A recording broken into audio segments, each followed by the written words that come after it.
Okay, so let me share my other screen.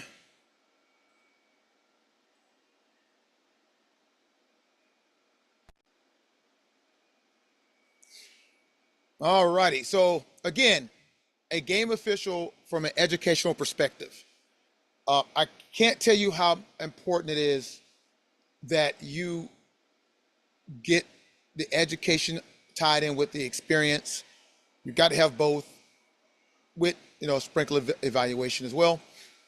Like always, this came from the 2022-2023 football game manual, and this is something that I adopted for us, and it's players who practice long hours deserve competent game officials who have a complete understanding of the spirit as well as the letter as well as the spirit and intent of the rules, and will administer them consistently and fairly. My old motto, teams train hard, officials train harder.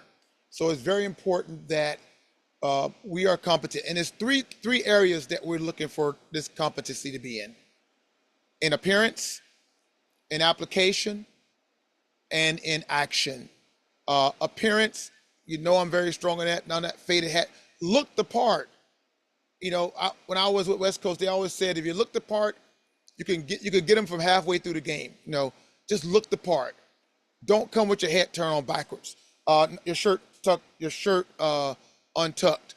Tuck that shirt in, clean uniform. That is half the battle. In application, this is knowing the rules and knowing how to apply the rules in the game. How to apply the rules in common sense. There's a lot of rules out there, and we have to balance out on how to mastery use those rules in the game. And in action, this is our mechanics. This is where we're in the right place at the right time to make the right call. All of this is important. And so we want to be competent game officials in appearance, application, and action. Let's talk about my teaching style and how I teach these, and my philosophy behind how I teach. Again, I was in the military, and my thing is this. I'm going to teach you at 100%. 100% for us is the high school level, right? That's the highest amateur level that we have out here. And so when I teach you all the rules, I'm not thinking about youth football, all right? Youth football is where we hone our skills and sharpen our skills for the high school level. So in my philosophy, in my opinion, I'm going to train you at the 100% because I know that you're going to settle, right? We all can't be at 100% 100% at a time, But the goal is if I get you all at 100%, then you'll settle at 90, 80%, right?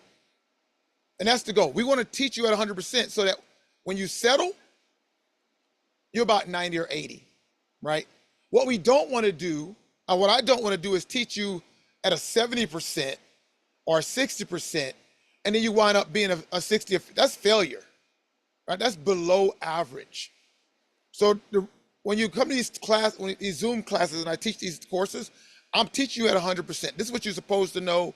This is how it's supposed to be done. Now, when you get out there, it might not look 100% as I teach it. That's just goes the way it goes. But we want to make sure everybody is taught at 100%. All right. And then wherever it goes from there, it goes. But we want to make sure everyone is at 100%. All right. So we don't want no 70% standard teaching. All right. We want 100%. Now, what's the objective for today's classes? To review the 12 actions on the field that would warrant an official's timeout. To review 2 neglected areas where officials continually fail to acknowledge an official's timeout. There are 2 areas. They are my pet peeves. We're going to cover them. Every constant see games, and I may show some film that I just quickly caught on YouTube. of the way it's supposed to be done and the way it's actually done it out there. But there are two neglected areas where officials continually fail to acknowledge the official's timeout. To learn the importance of developing the discipline and consistency traits that is required for an official's mechanics to become automatic reflex. Now remember, we're teaching the rules, but we also teach you the mechanics that governs that rule, because we're game officials. And so you got to understand, for every rule, there's an action that we're supposed to take. For the kickoff, there's a position that we're supposed to be in. For a run play, there's a position in what we're supposed to do. On goal line mechanics, on end of period, timeouts, there are different actions and places we're supposed to be, and we need to know what they are, all right? Because that's what we're getting paid for. So last week we covered charge timeouts.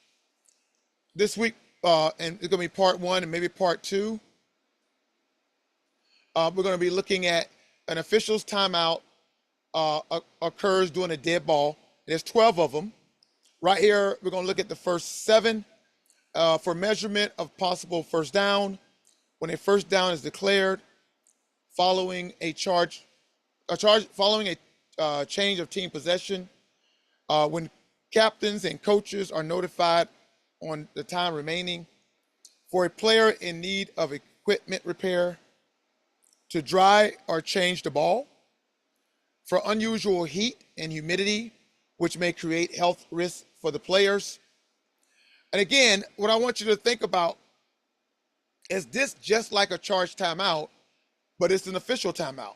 So think about when a coach calls a timeout, what's the next thing we do?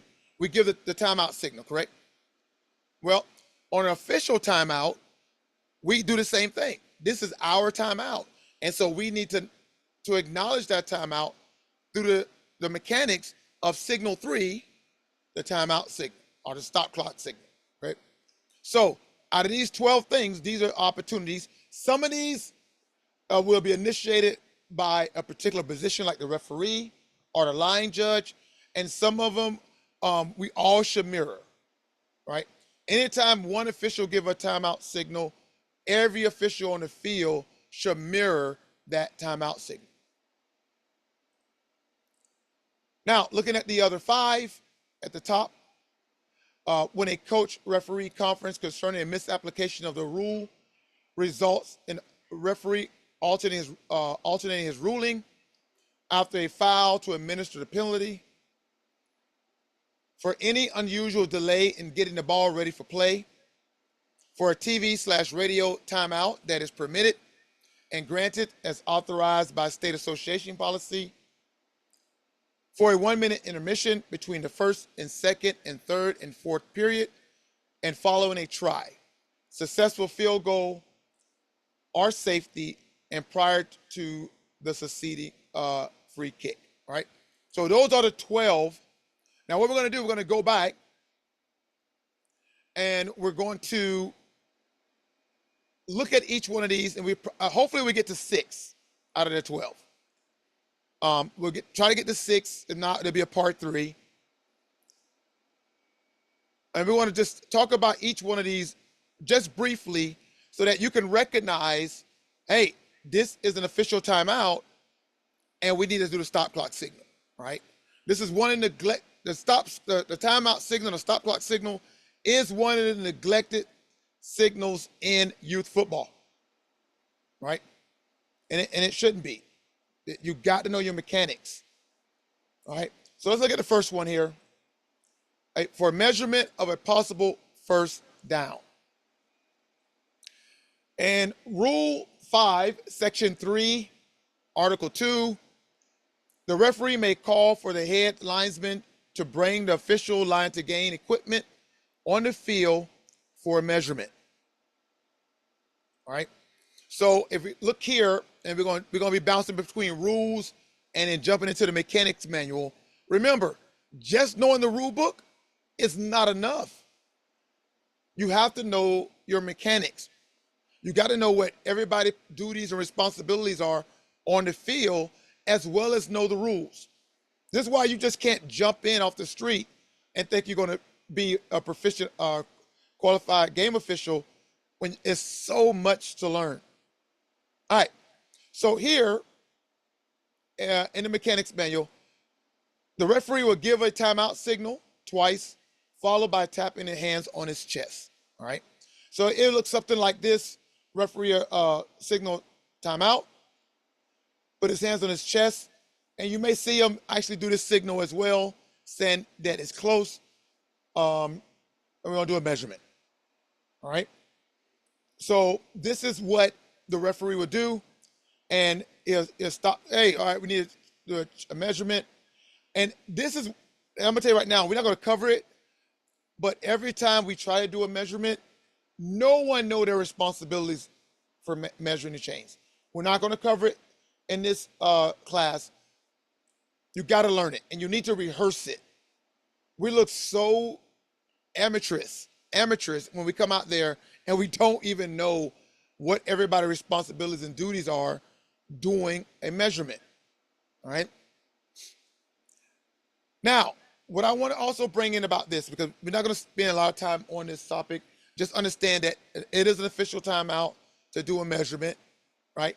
So the referee going to stop the clock, and then we're going to do the measurement. But for many of you who was coaches before, look at this section 3 in the note down here at the bottom here. A measurement may be requested by the captain prior to the ball being ready for play, but it may be denied if, in the referee's opinion, it is obvious the line to gain has or has not been reached. A coach cannot demand a measurement. Players cannot demand a measurement. It is the opinion of the referee that matters. So if you see a referee say it's a first down, it's a first down. We're not, I don't know. I don't know if that's no, if the referee says a first down, chains start moving. We're not questioning it. We're not going to be up here trying to figure it out. If he says it's not a first down and it's a change of possession, we're relocating. It's not up for debate. It's not up for discussion. The referee is in his opinion that matters. No one else is on the field. Now, let's talk about a trick of the trades. And I work with a lot of officials. I try to get them in the mindset of this trick of the trade. Anytime that we have a first down, we want to start on a yard line. If the fields are marked. If the fields are not marked, well, we can have some issues about maybe having a measurement. However, if we're on a marked field, a turf field, on first down, we need to make sure we have that the foremost point of that ball on the yard line. We don't want it here in the middle. All right. This is where we get in issues where is that a first or not? It's in the middle. We're not sure. But if we start on the yard line, like this on this video, on this diagram, it's on the 28. So we know when we get to the 18, it's a first down. If we get to the 17 and the 19 and a half, we know it's not a first down. All right. So a trick of the trade is always start a new series on a yard mark, right? Not in the middle. You know, you might have to move it up or back a little bit, but we want to start on a yard mark. All right. And we got a first down. All right. Second one, when a first down is declared. Again, these two right here, we don't really have too many issues with. This is not something that typically everybody neglect to do. But when there's a first down, we need stop the game clock. So So here in the high school position working the wings book, an excerpt in here, the linesman must memorize each line to gain. That eliminates the need to peek over your shoulders to check, which look amateurish. And I see this all the time. Headlines will come around, he'll do this, trying to see if it's a first down or not. No, we don't want to do that.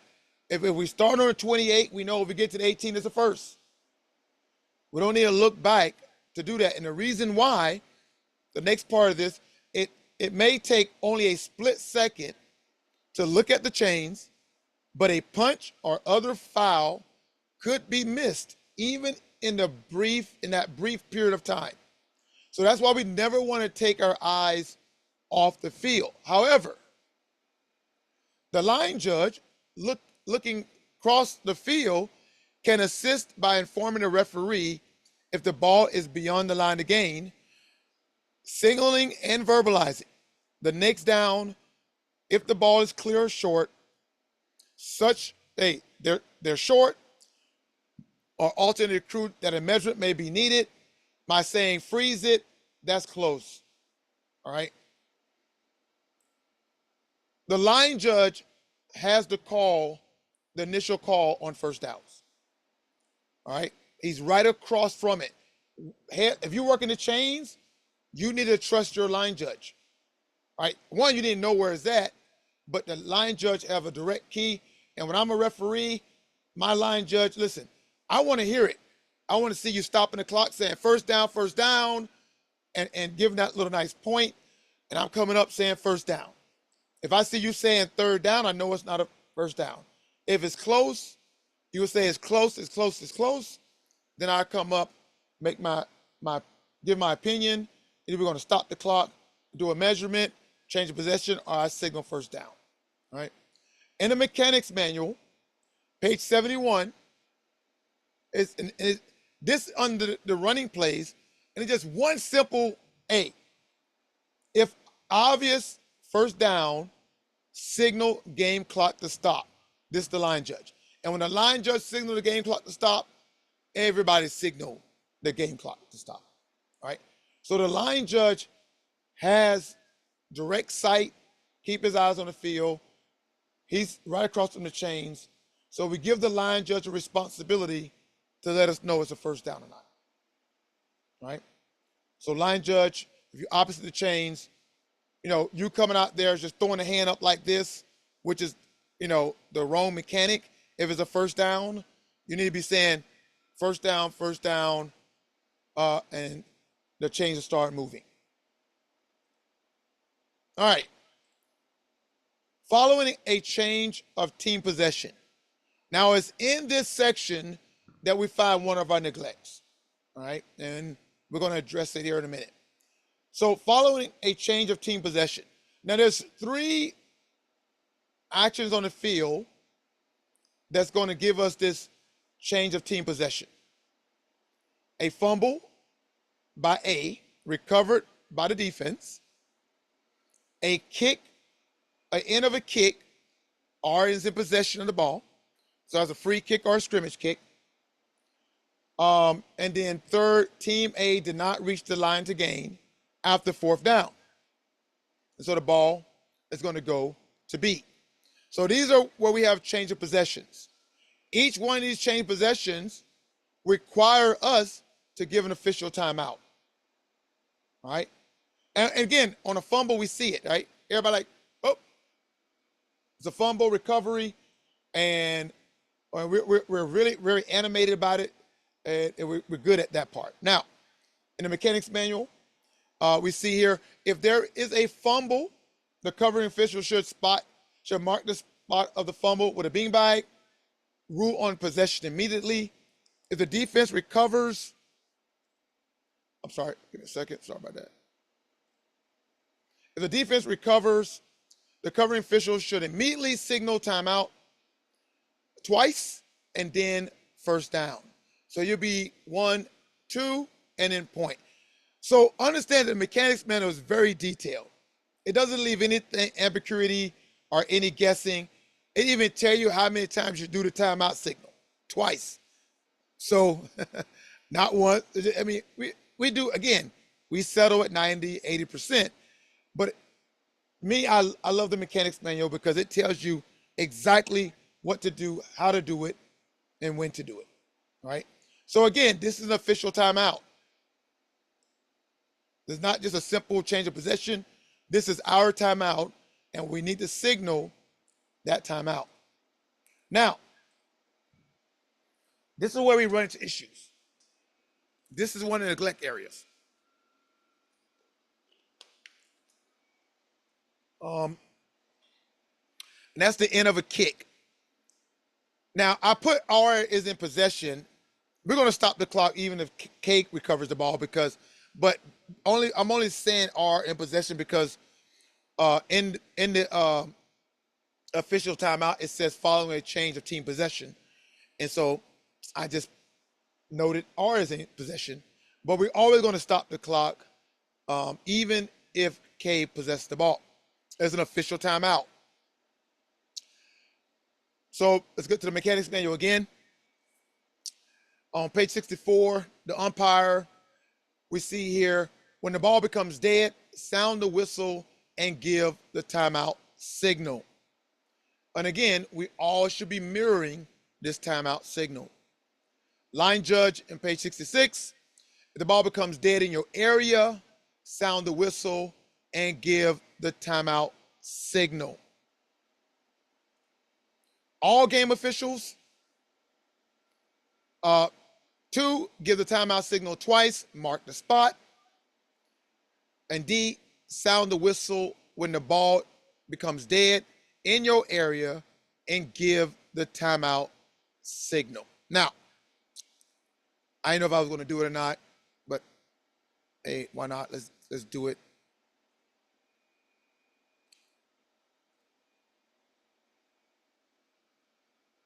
All right. Let's look at a couple of things here.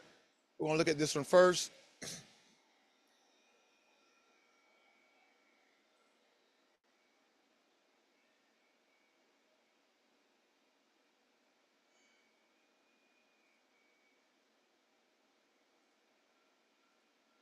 Kicking off for the Lancers. Approached and ball is in the air, and the 2024 season is underway. Caught right at about the 5-yard line, bumbled a little bit, taken up to the 10, 15, and hit immediately and taken down right at about the 15-yard line. So we see them giving the timeout signal. So good coverage by the LaSalle Lancers, and the Cardinal offense will set up first and 10 at the 15. Yeah, now kicking off for the Lancers. Approached and ball is in the air, and the 2024 season. Okay, so we see the head linesman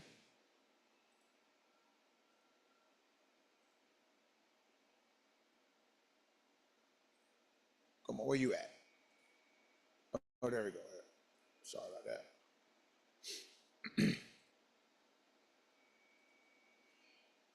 So we see the head linesman right here.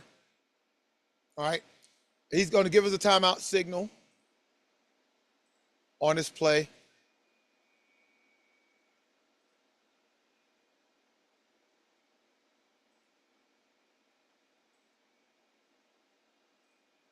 Is underway. Caught right at about the 5-yard line, bumbled a little bit, taken up to the 10, 15, and then hit immediately and taken down right at about the 50. So that looks pretty much what the mechanics manual say, right? I mean, we're going to get the spot, we're going to blow the whistle, and we're going to give a timeout signal. And we see everyone on the crew doing it. What we typically see, though,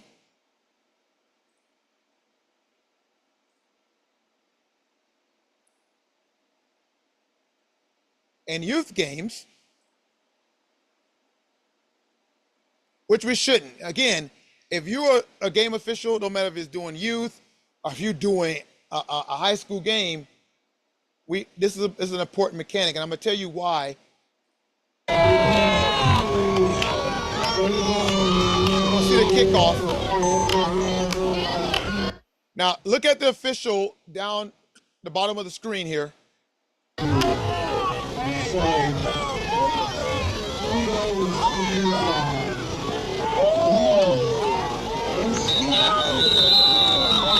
All right, so as soon as the play's over, if you look around, we got a referee right here. All right, Then we got this one down here.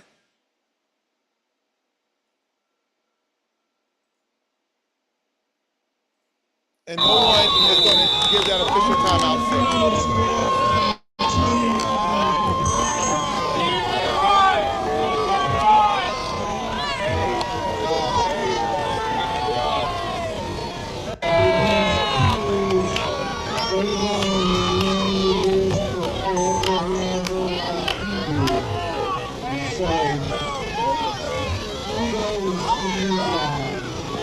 How about that? My computer is moving really slow when I do this. For some reason, my computer moved. The actor is really slow. My cursor is moving slow. That would take me so long to stop it. But we see, just hanging out. No stop clock signal. And it's just me just going online, checking some things out. Let me see.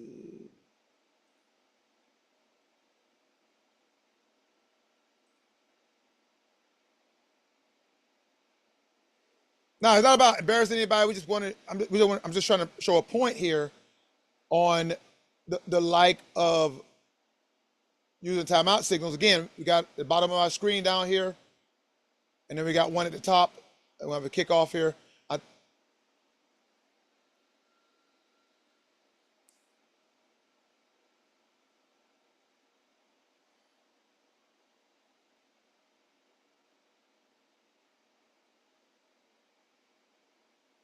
I have it on slow speed, so.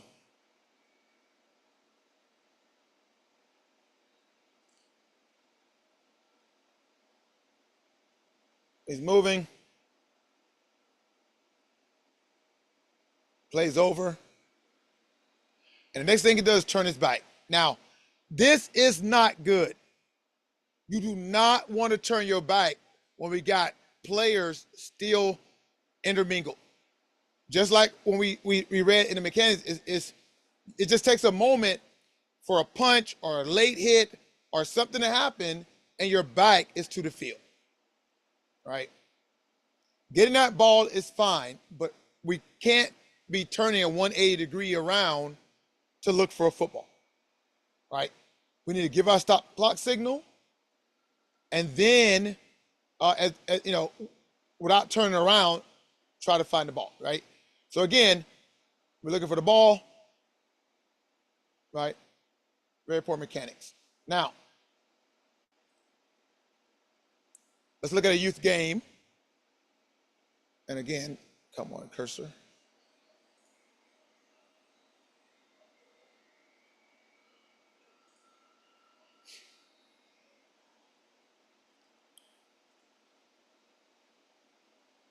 We got another youth game, and then we're in a, I think the same venue.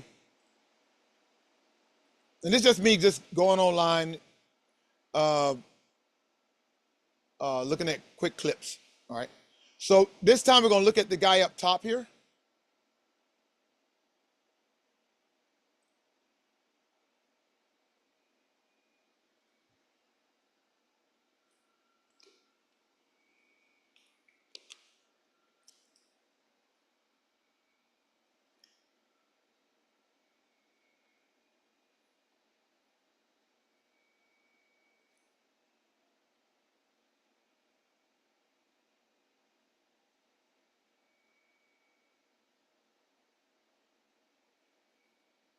Now the play is going to be ending up here shortly.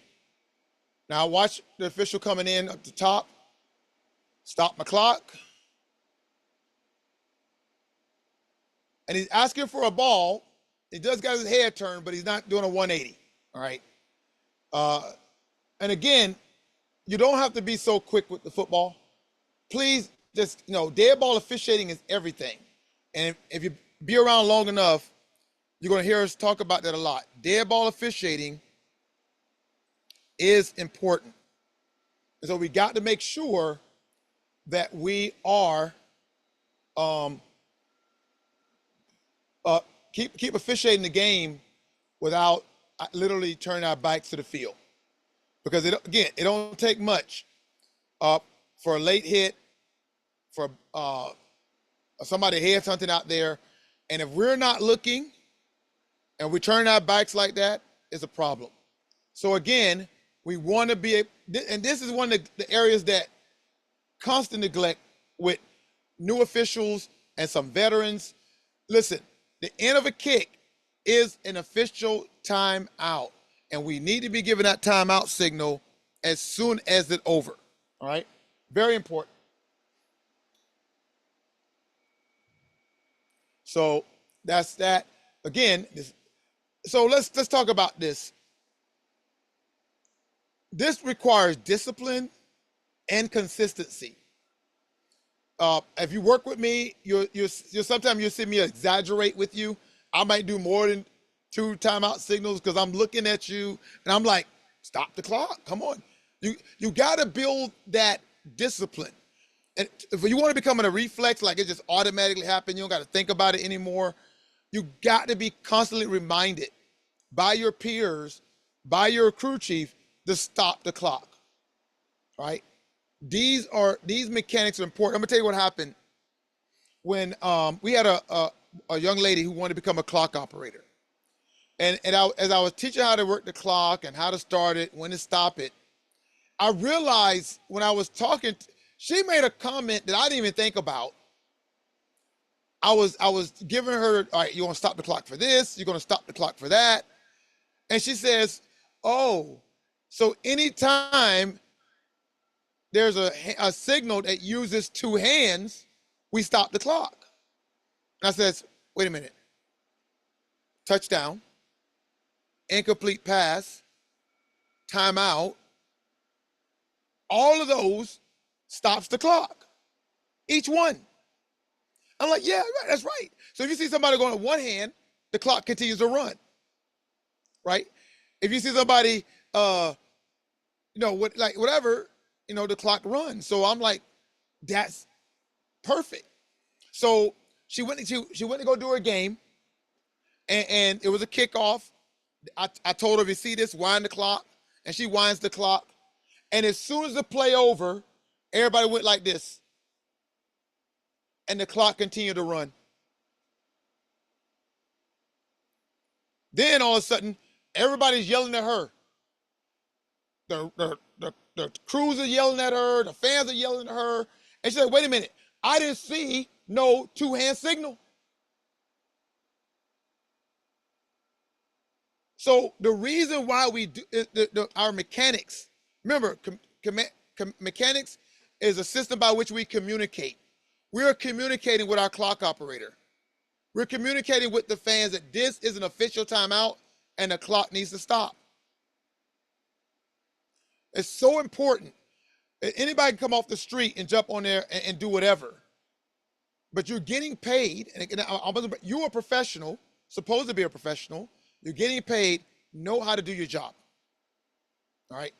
Stuff like these are pet peeves. And I understand that people come on here and they get put with a bad crew chief that don't teach them anything, and it's sad, but we got to get this down. This is very important. As officials. Now, the last one here is Team A did not reach the line to gain after 4th down. All right.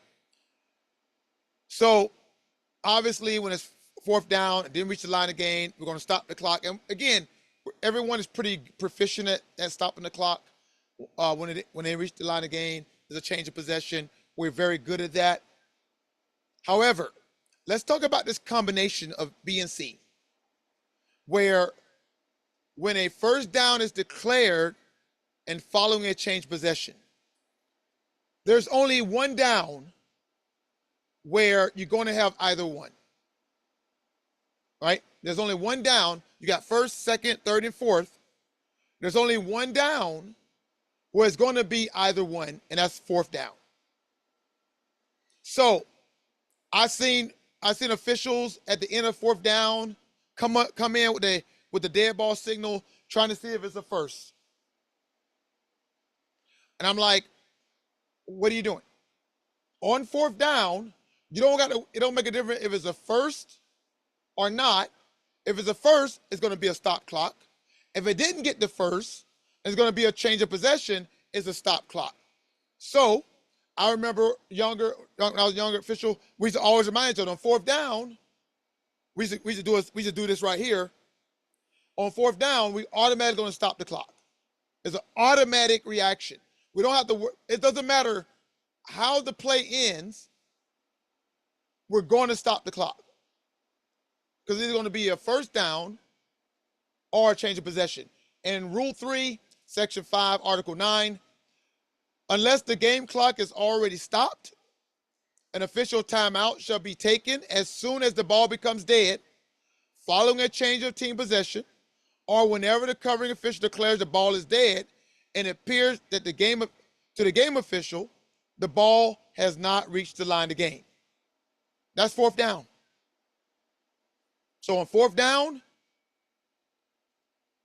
we're going to stop the clock. Automatic. You don't even have to think about it. It's not even fourth down, in the fourth down, we're stopping the clock. Why? Because on fourth down, it's going to be either or, and either or requires the action of us stopping the clock. All right. Now, when captains and coaches are notified on the time remaining, I used to do this all the time back in my younger crew chief days. I don't do it much anymore. But there's a rule that states when we should stop the clock, we should call an official timeout to notify the captains and coaches of the time. Rule 3, Section 3, approximately 4 minutes before the end of each half, the referee shall notify the field captains and their coaches of the time remaining. If time is not out, the referee shall order the game clock to stop while he does this. All right. If electric field clock is the official timepiece, no notification nor stoppage of the game clock is required. So let's go to the mechanics manual. All right. If the visible game clock is not used, in other words, you're keeping the clock on your watch, right? There is no official timepiece. This is second and fourth period. Take the official timeout twice, signal, followed by tapping the hands on the chest with approximately 4 minutes remaining in the second and fourth period. Inform both captains of the time remaining and see that both coaches are notified. Right? So this is part of what we do, or we're supposed to do, when we're keeping the clock on the field, approximately 4 minutes in the second and fourth period, we're supposed to stop the clock and give that warning. Now, in the complete transparency, this belongs to the line judge. The line judge, if a visible game clock is not used, keep the official time, right? And it says, notify the referee approximately 4 minutes before the end of the second period and fourth period. And then the referee going to stop the game clock and let people know. Now, we're supposed to give water breaks, right? So you can wait to the 4 minute mark to give the water break if you want to go by the rule. Or at 5 minutes, you can give the 5 minute warning and make it a 5 instead of a 4. But this is what we're supposed to do as officials. Give an official timeout and let them know how much time is remaining in the second and fourth period when we hit 4 minutes. All right. For a player in need of equipment repair. Now, this is going to be different for some. Some probably never. I'm going to give you my opinion. I'm going to show you how much. I'm going to show you the receipts. We're going to get into the rules. I'm trying to build up for this because I have a question for you. Does a player after an official timeout for equipment repair must be removed from the field, from the game for at least one down. Is that what's supposed to happen when we give an official timeout for an equipment repair? All right. So that's the question. Let's find out. Now, when I studied the rule book, and again, if you get into the rule book,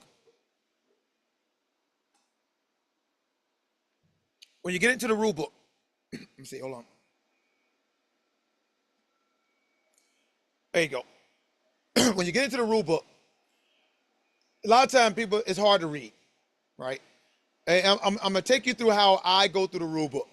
When I read it, and there's a lot of words, a lot of verbiage, and I'm trying to understand it.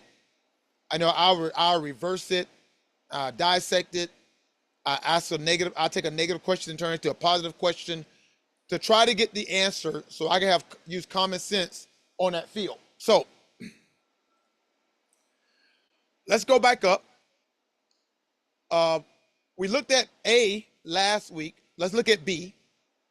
The repair, or I say a charge timeout occurs when the ball is dead and the repair of a faulty player equipment requires the assistance of a team attendant or attendings, or which without assistance of a team attendant delays the ready for play for more than 25 seconds, other than as in 3510D and 3510E. Now that them referrals we're going to discuss next week when we get to 3510. But what this is saying right here is the other than is that if it don't relate to this, then this if it relates to this doesn't apply. It only applies if this is not part of the scenario. Now, what does it say? Let's look at this. A charge team timeout occurs when the ball is dead and the repair of the faulty player equipment requires the assistance of a team attendant or attendant. In other words, I need help from the sideline to repair, something came loose, something broke off, or whatever the case may be, or delays the ready for play for more than 25 seconds. So in other words, it's not a quick fix, right? So a team, if it's going to take either more than a person coming off the sideline, or if it's going to require more than 25 seconds to get it fixed, the team got to call a timeout. All right. Now, no charge timeout is needed. And know what? I should have turned that. I meant to be if. I forgot to change that. No charge timeout is needed if the player can repair faulty equipment quickly and without help from the sideline. All right, because you only got to use a charge timeout if one or two of those are part of the equation. If it's not, don't need to take a charge timeout. Now, let's look at this.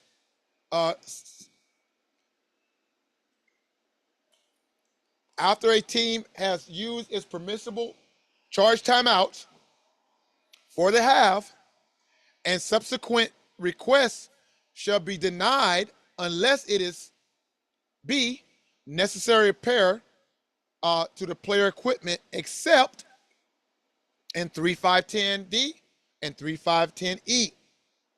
All right, so they don't have no more timeouts. Well, we're going to give an official timeout for the necessary player equipment. So the question again, an official timeout is permissible for necessary repair to players' equipment, even if the team has used all three charge timeouts in a half. Going back to Article 6 of the same area, if repair of equipment without the assistance of a team attendant delays the ready for play for more than 25 seconds, or requires the assistance of a team attendance and the player's team has used all permissible timeouts, the player shall be replaced for at least one down. So let's look at it like this. When the player is going to be replaced for one down, if the repair is going to take more than 25 seconds, if the repair is going to require assistance from the sideline, and the team is use up all their timeouts, now the player has to be replaced for at least one down. Now, let's change the scenario to something different. The player shall not be replaced for at least one down if the repair equipment does not delay the ready for play more than 25 seconds. If the required repair of the equipment, I'm sorry, let's go back there. I'm sorry, it's a different one. Let's go back. If the repair of the equipment delays the ready for play for more than 25 seconds, if the repair equipment requires assistance from the sideline, and the player's team has timeouts remaining in the half. So, the only time, remember, we're going to replace the player if they have no timeouts. If they have timeouts, the player does not have to be replaced if they use a charged timeout. So, what if a team, I don't know why I kept putting is in there. What if a team has timeouts remaining in the half, but refuse to use one even though the repair of the equipment requires assistance on more than 25 seconds? The man can do it by himself. The player shall be replaced for at least one down. So, for a player in need of equipment repair, does a player who, after an official timeout for an equipment repair, must be removed from the game for at least one down? It depends. Depends on what? Does the player need assistance? Will it take more than 25 seconds? And does the team have timeouts remaining? All right. So just because you give an official timeout for an equipment repair does not mean that player has to leave the field for one down. And you may say, well, Andre, you went through a whole elaboration. I still think they got to come out. Well, let's go to Rule 1, Section 5 of a player equipment. If proper or legal equipment has become improperly worn through the use, but prompt repair is possible and does not delay the ready for play for more than 25 seconds, such repair may be made without replacing the player for at least one down. All right. So again, it depends. Now, when we get to 3, 5, 10, they have to be replaced no matter what. But we're not talking about 3, 5, 10. We're talking about, hey, the strap on the shoulder pad came out, and he can stick it back in. Maybe one of the screws on the helmet came loose, and they might want to call a charge timeout to fix it. The player get to stay in the game. Now, if they have no timeouts, and they're going to take more than 25 seconds or help, the player got to go out for at least one down. But if we call an official timeout and they can fix the problem within 25 seconds, the player get to remain in the game. Now, the last one for the day, to dry or change the ball. All right, Rule 133, any game official may order the ball change between downs unless the ball is ordered changed by the referee or another game official. Right? So if the ball is wet and we got to be changed, that's an official timeout. We're going to stop the game clock. We're going to swip that ball out. Now, if you can do it within the 40-second play clock, you don't have to give a charge timeout. But if that's just one of the things, it says you're supposed to, but if you can get it in and out, we keep it rolling.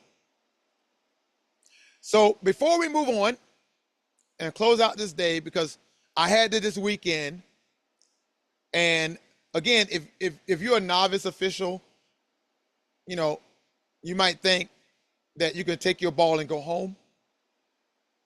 So the question is this: can a head coach refuse to allow the opposing team from using their football?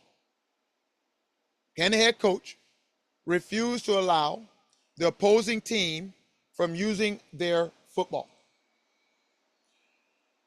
And Rule 1, Section 3, game equipment. Each team will provide at least one ball to the referee at the time to get approval by the referee. And this part here said each team may use any referee-approved ball of its choice to free kick or start a series of downs. What does that mean? Once a referee said this ball can be used in this game, the team can choose to use any ball they want in that game. That ball becomes the game ball for both teams. And I say this because we kill a lot of time throwing balls off the field, chasing down other balls from the sideline. Stop doing that. Stop quickly throwing the ball off the field, especially youth games. Once the play is over, you spot that ball for ready for play. If they bring another ball in, that's fine. But we be delaying the ready for play. We be giving them all this extra time trying to get their ball, and it's killing us on time. It's bad on game management. We place the ball, whatever ball we have, it goes down. If a change of team possession and they bring in a new ball, we'll switch it out. If they don't, they're playing with that ball. Coach like, hey, that's our ball. I said, well, coach, it's staying on the field. Coach got mad. So let's look at some case plays. We're going over the case book. Prior to the start of the game, A has provided 2 balls for the referee examination, but B has not provided a ball. There is no penalty if a team does not provide a ball. Now, we've read in the rule, it says that each team will provide a ball. But if they don't have one, B has to use the balls approved by A until the time B offers a legal ball at the referee approval. So in other words, if you don't have a ball, we use a Team A ball. Team A cannot refuse it. Now, let's go to the next situation here. During the play in the 4th period, the quarterback A informs the referee that ball is losing air pressure and is no longer usable. A does not have another legal ball. Look at this. The home team coach, sorry about that. The home team coach complains when the referee secures Team B's ball from the ball person for use by Team A. Ruling: the visiting team may use the home team's ball if they wish, because once that ball becomes in the middle of the game, that ball belongs to both teams until the game is over. Article 2. Each team, and what it says, each team may use any referee-approved ball of its choice. Any. They can use their ball. They can kick the other team's ball if they want. They can say, hey, I want to use their ball to kick. That's legal. Why? Because they get to use any ball on the field. All right. So, can the head coach refuse to allow the opposing team to using their football? No, absolutely not. They can use any ball they want on that field. All right. So I think we made it within less than an hour, about 56 minutes.